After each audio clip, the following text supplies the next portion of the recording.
Hi guys, welcome to సినీ చౌరస్తా. ఈరోజు మనం most popular movie 12th fail movie గురించి అయితే డిస్కషన్ చేసుకుందాం.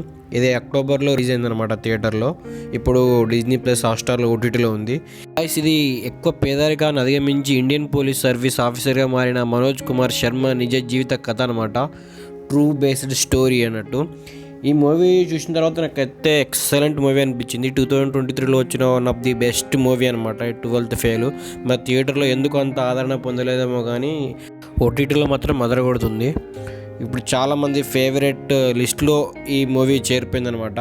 ఈ సినిమాలో చంబల ప్రాంతానికి చెందిన ఒక బాలుడు 12వ తరగతిలో ఫెయిల్ అయ్యి తర్వాత డిఎస్పీ అవ్వాలని బయలుదేరి ఢిల్లీకి వచ్చి యూపీఎస్సీ పరీక్షలు ఉత్తీర్ణత సాధించి ఎలా పోలీస్ అధికారి అవుతాడు అనే లైన్తో తెరకెక్కించాడు అనమాట డైరెక్టరు. ఈ సినిమాలో ప్రతి సీను చాలా రియాలిటీకి దగ్గరగా ఉంటారనమాట. ఎంతోమంది యూపీఎస్సీ ఆస్పిరెన్స్కి కానీ గవర్నమెంట్ జాబ్ ఆస్పిరెన్స్కి కానీ ఒక ఇన్స్పిరేషన్ లాగా ఉంటుంది మూవీ.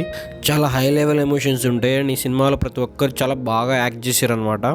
ఓవరాల్గా ఈ మూవీ మనకి ఏం మెసేజ్ ఇస్తుందంటే మనకు సాధ్యంగా అనేది ఏంది లేదు, మనోజ్ కుమార్ చేయగలిగితే మనం కూడా చేయగలమనే మనకు బలమైన మెసేజ్ని ఇస్తుంది. మన లైఫ్లో ఏ టైంలో అయినా మనం ఫెయిల్ అయినట్లు మనకు అనిపిస్తే ఆగిపోకుండా మళ్ళీ రీస్టార్ట్ చేయాల్సిన అవసరం ఉందని ఒక స్ట్రాంగ్ మెసేజ్ ఇస్తుంది అనమాట ఈ మూవీ. అండ్ ఈ మూవీలో లీడ్ రోల్లో యాక్ట్ చేసింది విక్రాంత్ మ్యాథ్సే. ఆసమ్ యాక్టింగ్ అనమాట. ప్రతి సీన్లో ఆయన యాక్టింగ్ ఇట్లా లైఫ్ ఇచ్చింది అనమాట మూవీకి మాత్రం. వేరే లెవెల్ యాక్టింగ్. అండ్ హీరోయిన్ మేధా శంకర్ కూడా చాలా బాగా యాక్ట్ చేసింది అనమాట.